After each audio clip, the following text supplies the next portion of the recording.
Bonsoir à toutes et à tous, bienvenue dans cette édition d'information, mais tout d'abord le sommaire. Lancement des travaux d'urgence de repropulage de la piste rurale de 24 km reliant la route nationale à la commune rurale de Massy en passant par la sous-préfecture de Gongoré. Le repropulage de cette piste rurale est la concrétisation d'une promesse du chef de l'État producteur. Et puis au sein de l'enseignement supérieur, le secteur est en pleine mutation et la bonne nouvelle, 5 nouvelles revues scientifiques seront bientôt créées en son sein. C'est la conclusion d'un concours tenu récemment entre enseignants du supérieur. Enfin, dans la lutte contre le Covid-19, la Guinée doit son succès à l'engagement de son personnel soignant. Résultat, 9 mois de lutte, le pays a réussi à maintenir son taux de mortalité parmi les plus faibles de la sous-région. La synthèse, c'est dans cette édition d'information. Voilà pour le sommaire. Encore une fois, bonsoir à tous. Comme annoncé dans les titres, dans l'enseignement supérieur, le secteur est en pleine mutation et la bonne nouvelle, 5 nouvelles revues scientifiques à dimension internationale seront bientôt créées en son sein. C'est la conclusion du rencontre tenue récemment entre enseignants du supérieur. Mamadou Saliouba. Dans ce temple du savoir, la sommité de l'enseignement supérieur guinéen. Au menu des concertations, la création de nouvelles revues scientifiques au sein des institutions d'enseignement supérieur du pays. Au bout de 3 jours de débat, ces enseignants-chercheurs proposent la création de 5 revues scientifiques à dimension internationale. Comment donner un autre tonus à nos revues pour que l'extérieur puisse venir publier chez nous, parce qu'à 80%, toute la production scientifique qui se retrouve dans nos revues sont des productions locales. Nous voulons sortir de là pour commencer à mettre de l'international et vendre le label recherche scientifique guinéen à l'international. Les travaux ces 3 derniers jours ont permis d'identifier non seulement les journaux à mettre en place, mais aussi de mettre en place les comités de lecture, les comités de rédaction et aussi analyser, étudier et voir comment procéder au financement des journaux. En Guinée, plusieurs revues scientifiques ont marqué l'évolution de l'enseignement supérieur. Avec les réformes en cours, le département des tutelles veut donner un nouvel élan à la recherche et à la promotion des enseignants du supérieur. Donc nous profitons de l'occasion de mettre tout ce qu'il faut pour faire indexer ces revues, n'est-ce pas, afin, n'est-ce pas, de nous reconnaître sur le plan international avec les résultats que nous produisons, qui sont des résultats réellement de qualité, mais qui tardent à se faire reconnaître sur le plan international. La publication des résultats de recherche est l'une des conditions pour le passage en grade académique dans l'enseignement supérieur. La mise en place de 5 nouvelles revues scientifiques devrait ouvrir une fenêtre pour la promotion des enseignants-chercheurs guinéens à l'international. La fibre optique est opérationnelle en Guinée. C'est en 2020 que les travaux du projet de backbone national ont pris fin. Des travaux qui ont permis d'interconnecter l'ensemble du territoire au câble sous-marin. L'inauguration de la fibre optique devrait désormais offrir une connexion de bonne qualité aux internautes guinéens. Bernard Tunguino. Faciliter l'accès à Internet à haut débit, l'une des méga ambitions du gouvernement guinéen. Après 5 ans de travaux, l'État est parvenu à déployer 4000 km de fibres optiques reliant l'ensemble du territoire national au câble sous-marin.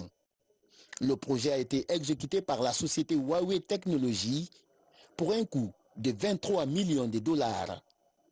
Inaugurée et opérationnalisée cette année 2020, la fibre optique devrait désormais permettre au pays d'être à la pointe de la technologie. Le backbone national est une infrastructure à fibre optique qui constitue la dorsale de la communication numérique de notre pays et permet de transporter des capacités importantes de données, voix vidéo, Internet, dans les différentes parties du territoire desservi Elle permet donc de désenclaver numériquement les différentes localités et réduire ainsi la fracture numérique entre la capitale Conakry et les villes de l'intérieur du pays.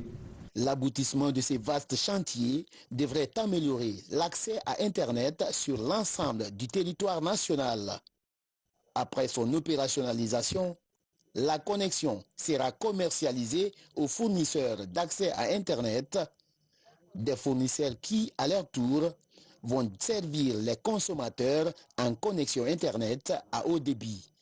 La fibre optique améliorera la qualité des services privés et publics et aussi la possibilité de révision à la baisse des coûts de communication de la population guinéenne. En plus, le backbone est arrivé jusqu'aux 6 frontières de la Guinée, nous donnant la possibilité d'interconnexion des pays limitrophes pour pouvoir acheminer le trafic en cas de panne sur leur réseau. Depuis, Huawei, notre partenaire de ce projet, le ministère des Postes, et Télécommunications et de l'économie numérique, le ministère des Travaux publics, les ministères de l'économie, des finances et du budget, la CGP et la SOGEP se sont attelés au déploiement en couvrant toute l'étendue du territoire national sur une longueur d'environ 4000 km. Au-delà de la connexion Internet, la fibre optique va améliorer la qualité de la communication sur d'autres canaux mobiles. Une amélioration qui devrait impacter le coût de la connexion Internet et téléphonique à la satisfaction des consommateurs. Et puis le comité de pilotage de l'initiative pour la transparence dans les industries extractives guinéennes vient de présenter son rapport 2018. Le document a été validé par les acteurs évoluant dans le secteur 14e du genre. Ce rapport met en lumière les paiements effectués par les compagnies minières et les revenus engrangés par l'État guinéen. Ibrahim Abba, Bambayatara. C'est ici, dans la salle de conférence du ministère des Mines et de la Géologie, que le rapport de l'ITIE Guinée 2018 a été validé par les participants. Ce rapport de 300 pages est publié grâce au comité de pilotage. Et d'ores et déjà, la société civile s'en réjouit. Je pense que ce rapport va permettre aujourd'hui à la société civile d'aller vers les collectivités et les informer quels sont les revenus qu'ils ont eu en 2018. Donc c'est un rapport qui donne des informations importantes en matière de revenus dans le secteur extractif, mais aussi toutes les informations contextuelles dans le cadre du secteur minier. Maintenant, le grand défi, c'est l'utilisation de ces ressources-là. Nous souhaitons que ces ressources, ces revenus qui sont versés aux collectivités soient utilisés à bon escient pour que ça serve vraiment à développer les collectivités et que le secteur minier puisse impacter enfin les citoyens à la base. Ce rapport indique également les performances du secteur minier dans le développement économique de notre pays, notamment au niveau du produit intérieur brut, soit 18,40% et 6,54% au compte de l'emploi. De quoi raviver les autorités du pays. Depuis que le président Alpha Condé est au pouvoir, une nouvelle progression de ce secteur pendant l'année 2018. C'est encore mieux amélioré aujourd'hui en 2019-2020, mais le rapport porte sur 2018. Nous avons par exemple constaté qu'il y a une progression des revenus produits par le secteur de 7% entre 2017 et 2018. Donc il y a eu 4 902 milliards de francs guinéens qui ont été produits, les revenus fournis donc par le secteur minier, sans les sous-traitants. Dans ce montant global aujourd'hui, 63% pour le secteur bauxitique et 21% pour l'or. Le reste est réparti entre carrières, diamants et les autres petits minéraux. Donc nous voulons que la part apportée par le secteur minier progresse, augmente chaque fois, mais que ce soit encore une part plus petite dans une assiette beaucoup plus globale. À travers ce rapport, la société civile, l'État guinéen et ses partenaires entendent tirer des leçons pour impacter le développement local par les mines. La promotion de la politique du contenu local est au cœur de rencontres entre acteurs de la société civile et élus locaux de la région de Bokeh. Cette rencontre dite de partage a permis aux panélistes de mieux cerner cette notion, mais surtout c'est lié à la responsabilité sociétale des entreprises. Younoussa Tawel Kamara. La région administrative de Bokeh fait actuellement la convoitise des sociétés minières à cause de sa richesse du sol et du sous-sol. Pour s'assurer que les activités minières profitent aux localités d'implantation, les acteurs de la société civile et élus locaux renforcent leurs capacités. Il s'agit de cerner davantage les notions liées à la responsabilité sociétale des entreprises et le contenu local. Bokeh est une zone minière à grande exploitation minière. La société civile de Bokeh doit être outillée pour assurer un contrôle citoyen de l'action publique, un contrôle citoyen des activités minières. Lorsque les gens ne sont pas suffisamment informés des rôles et des responsabilités des uns et des autres, ça peut créer des situations conflictuelles. Et c'est que l'État cherche à prévenir pour engager justement des concertations de ce genre, pour former non seulement les acteurs de la société civile, les collectivités, mais les structures déconcentrées à une utilisation optimale des ressources. La bonne collaboration entre les sociétés minières et les populations riveraines, mais aussi l'emploi des jeunes, ont été largement débattus au cours de cette formation de 2 jours à Bokeh.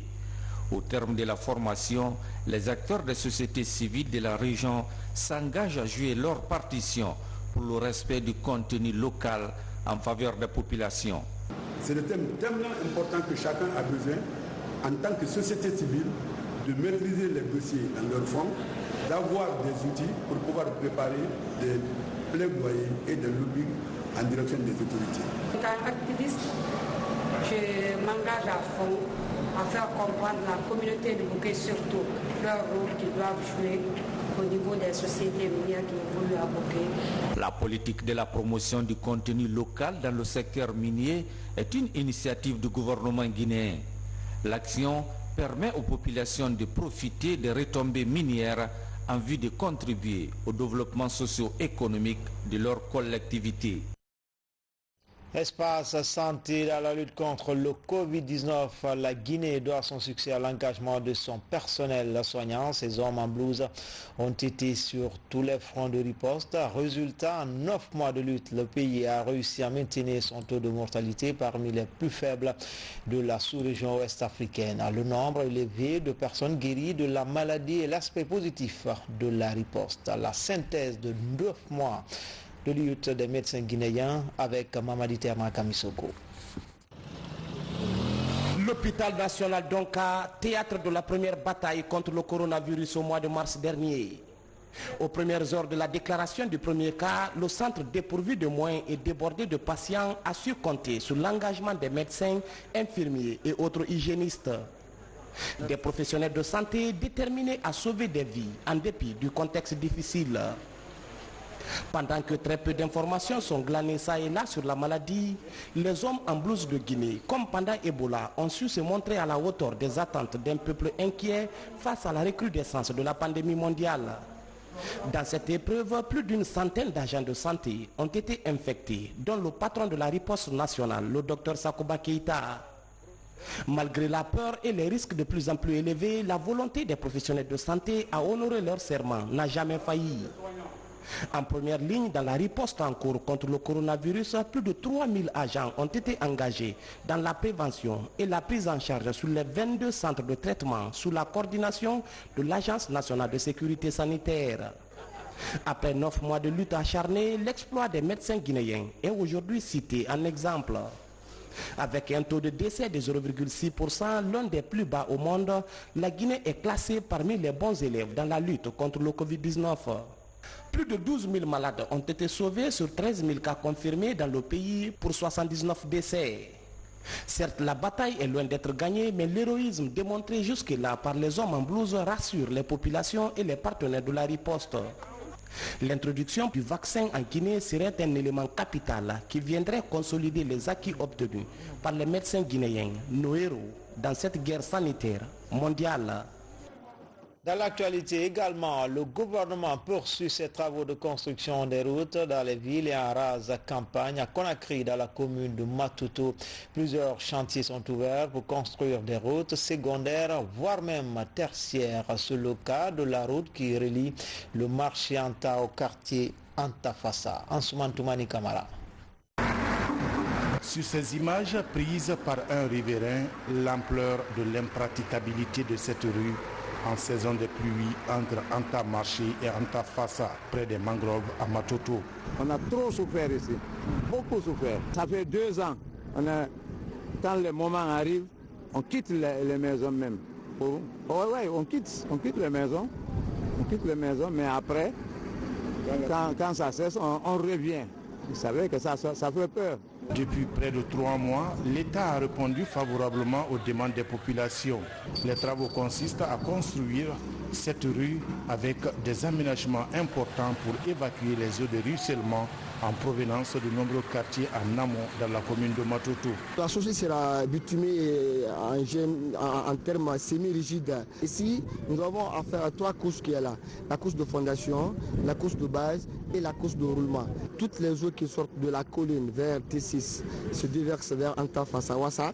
Maintenant ici, on entend de revoir comment est-ce qu'au moins on peut trouver au moins une solution pour que quand l'eau quitte de la côte en amont, maintenant pour voir que réellement est-ce que l'eau peut aller facilement vers les bas-fonds. Ces travaux de désenclavement de plusieurs secteurs du quartier Anta Fassa mobilisent la jeunesse qui apporte son soutien et s'organise à protéger ces investissements du gouvernement. Des investissements qui viennent améliorer le cadre de vie des populations. Nous sommes très contents d'avoir eu la reconstruction de cette route. Nous avons mis une commission en place, je répète, il y a une commission en place qui va veiller la route là. Et puis même, nous attendons même pas le gouvernement pour dire qu'il faut l'assainir, Nous, chaque fois, il y a une commission qui est en place ici. Les ordures qui descendaient en bas là-bas, c'est nous-mêmes qui sortons pour ramasser les ordures dans la route. L'entreprise contractuelle annonce la fin des travaux dans 1 mois et demi. Mais le conseil de quartier de Anta Fassa pose des doléances pour élargir l'aménagement jusqu'au bras de mer afin de mettre un terme aux inondations saisonnières ici.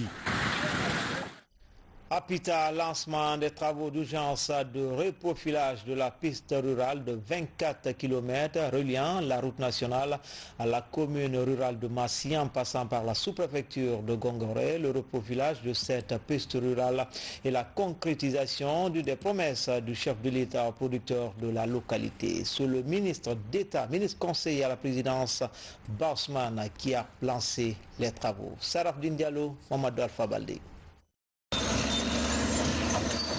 Engagé dans le désenclavement des localités de l'intérieur du pays, le gouvernement lance les travaux de reprofilage de la route Gongoré-Massi dans Pita sur 24 km. Considérée comme des zones à forte production agricole, la réalisation de la route est un soulagement pour ces 2 localités. Le lancement là, des 82 Gongoré-Massi. Vraiment, on est très content, très satisfait. Aujourd'hui, c'est un jour vraiment, on a la joie et la satisfaction totale. On a un remerciement au professeur Alpha Condé et avec le ministre d'Excellence, monsieur le ministre Bausman. Vraiment, on les remercie infiniment pour le lancement là. C'est la satisfaction totale de notre population de Gongoré et Massi. Les travaux sont financés par le Fonds d'entretien routier pour un délai d'exécution de 6 mois. La future piste répondra à toutes les normes qu'exige une piste moderne et durable. Nous demandons à la population riveraine d'accueillir, de recevoir, d'aider et d'héberger et veiller sur les machines de la société qui doit réaliser ce projet. Nous demandons également à la société qui a bénéficié de marché de faire les travaux conformément au dossier d'appel d'offres, c'est-à-dire faire du bon travail qui va de longtemps pour les populations de Gongoré. Je vous demanderai de remercier le président de la République car ce n'est pas la première fois. On avait ouvert la piste déjà Gongoré-Garafiri via l'Insan. Vous tirez aujourd'hui beaucoup d'avantages liés à cette piste. Au-delà des grands axes routiers, le gouvernement fait aussi des pistes rurales une priorité pour accompagner les producteurs et améliorer le déplacement des populations dans l'arrière-pays. Les fêtes de fin d'année sont souvent synonymes de charité. Les personnes de bonne volonté se mobilisent pour apporter de la joie dans le cœur des enfants. C'est le cas d'une ONG locale qui offre des jouets aux tout petits. Mikini Moussa Kamara, Valérie Talimane. 2021 s'annonce bien pour ces tout petits de la tranche d'âge entre 1 à 12 ans. Cette nouvelle organisation humanitaire compte accompagner les tout-petits pendant les festivités du Nouvel An en Guinée. À sa toute première expérience, une centaine d'enfants bénéficient de divers articles et des jouets. Le but est de créer les conditions et un cadre de distraction pour la couche juvénile. Les enfants, ça représente l'espoir d'un pays. Les enfants, ça représente une éducation. Si on ne donne pas la base aux enfants, ils seront des mauvais adultes plus tard. Or, si on inculque le savoir et l'amour, la fraternité, la solidarité aux enfants, ce seront des adultes qui seront bien structurés plus tard. On veut bien commencer l'année en beauté, avec la joie, de l'harmonie, de l'union, parce qu'avec les enfants, ce sont des souvenirs qu'on n'oubliera jamais. Donc c'est toute première fois, mais j'espère qu'avec le temps, on va faire ça chaque fois avec les enfants. Le geste a suscité tant d'engouement chez les enfants. Les mamans des tout-petits sont aux anges après cet acte. Ils seront heureux et ça se jouera beaucoup sur leurs études parce que là, ça va les encourager de mieux apprendre et savoir qu'il y a d'autres personnes qui pensent à eux.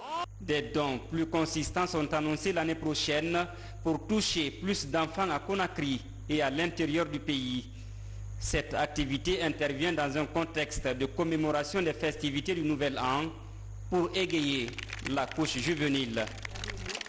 Enfin, 4 morts et 25 blessés sur tout le territoire national. C'est le bilan fait cette année par les services de sécurité pendant ces fêtes de fin d'année. Du côté de la police, plus de 4000 agents avaient été déployés pour renforcer la sécurité des citoyens, ce qui aurait atténué les cas d'accident. Des détails avec le directeur adjoint du service de communication de la police nationale.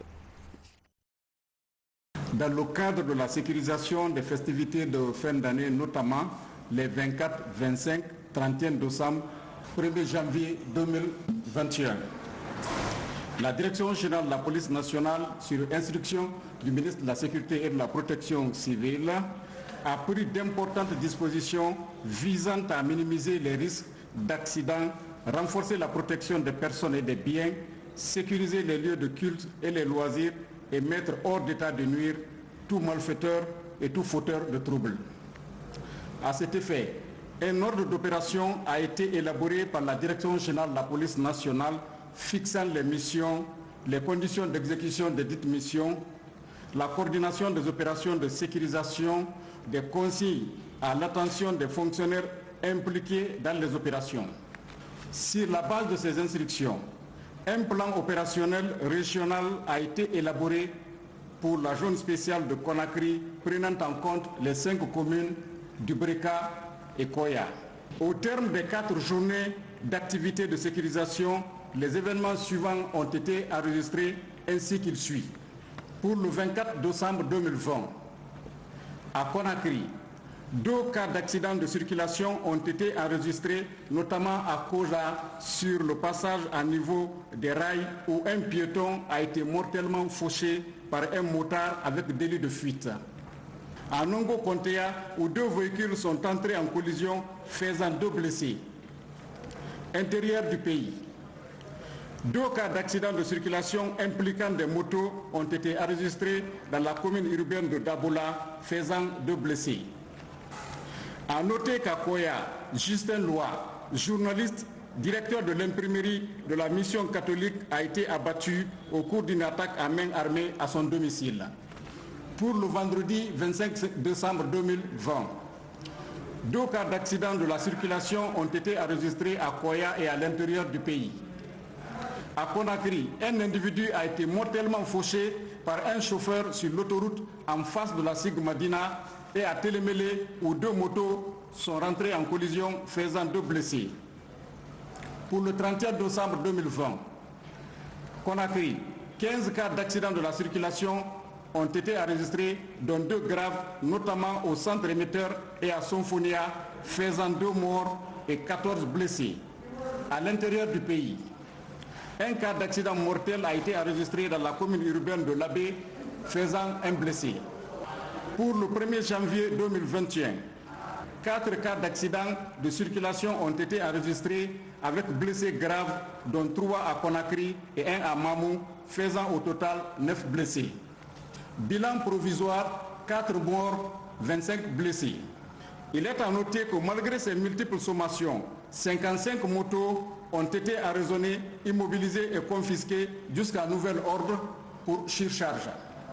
À cette occasion, la Direction générale de la police nationale présente ses condoléances aux victimes et souhaite une bonne et heureuse année à toutes et à tous et remercie les citoyens pour le respect des contraintes sécuritaires dont ils ont fait preuve de compréhension durant la sécurisation des fêtes de fin d'année.